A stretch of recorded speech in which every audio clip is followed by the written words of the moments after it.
2 years ago, I'd had the privilege for the first time speaking to the same UN ambassadors, and that's why they asked me if I'd come back this time, and they gave me a tougher subject. But the first time I went there, I had spoken to them about the heart's hunger for meaning. And I talked about the 4 components that meaning has. And then I knew I only had about 2 minutes in which to mention Christ. I couldn't be overbearing. So in a 25-minute talk, it's about 5 minutes that I can bring the gospel in. And so I told them this story. By this point, they were listening very attentively. So I said, I have a parable to tell you, and we in India love parables. And all of the Middle Easterners and Easterners leaned forward because they all love parables. Nothing happened in my life of which my mother didn't have a parable or a proverb. We learned it that way. I said, I have a parable to tell you. I said, it's the story of a rich man who had a huge art gallery, and he had a terrific son. And the son would go into the streets, and one day he befriended a beggar. And he started to see this beggar regularly, and he'd describe his father's big home and the paintings and all that his father did in business and his family. And the beggar really liked this young man. But one day the young man stopped coming. 2 days, 3 days, and the beggar found out he had very suddenly died. So he went and got himself some paper and some crayons, and he drew a portrait of that young man. And he went to that home of the rich man and gave it to the watchman outside and said, would you please give it to the man, because his son was very good to me.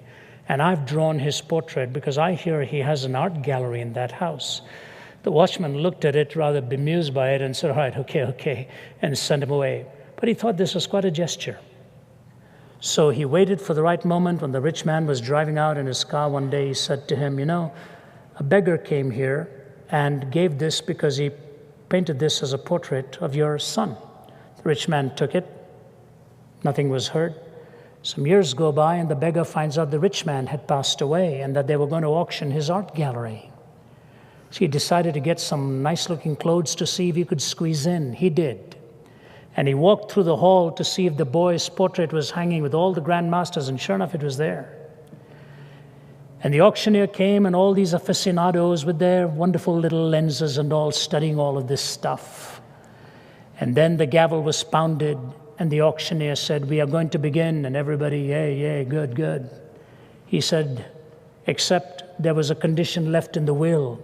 The rich man said, this portrait of his son is the first one to be auctioned. And there was a moan and a groan. Nobody bid on it. The beggar put his hand into his pocket, got a few coins, and bid what he had.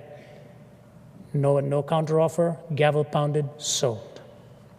He goes to pick it up, and as he's walking away, the gavel pounds again, and the auctioneer says there was a second condition. In the will it said, whoever bids on the portrait of the son gets the whole art gallery.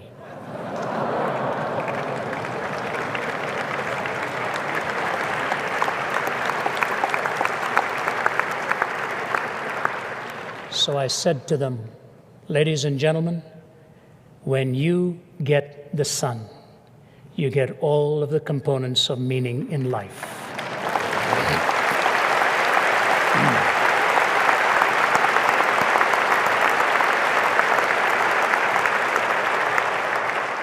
They threw their head back in absolute surprise. It was a wonderful thing to see. They were lined up. One of the Middle Eastern ambassadors, whom here I shall leave unnamed, came and grabbed my hand and he said, Dr. Ravi, when I get to heaven, I am going to ask Lord Jesus if you and I can be roommates.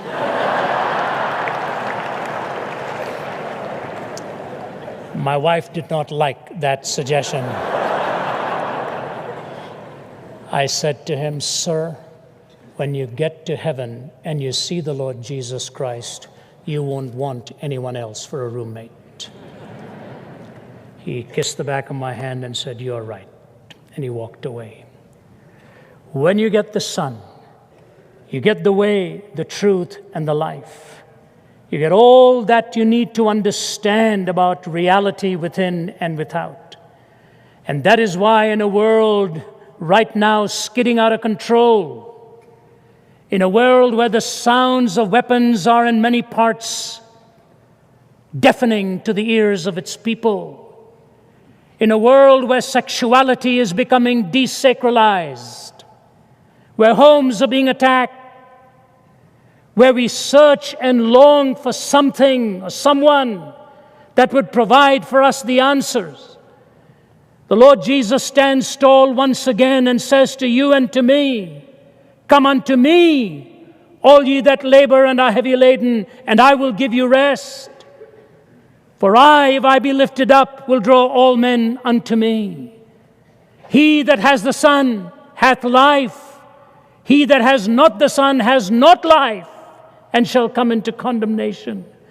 That's why one of the most sensuous of all men, who died in 1991, I believe, Malcolm Muggeridge, lived so sensually for so long, indulgent, reprobate, derelict in his own ways, said he got so much fun by being a peddler with words. I had the opportunity of spending some hours with him before he died, a man who then came to find Christ in his latter years.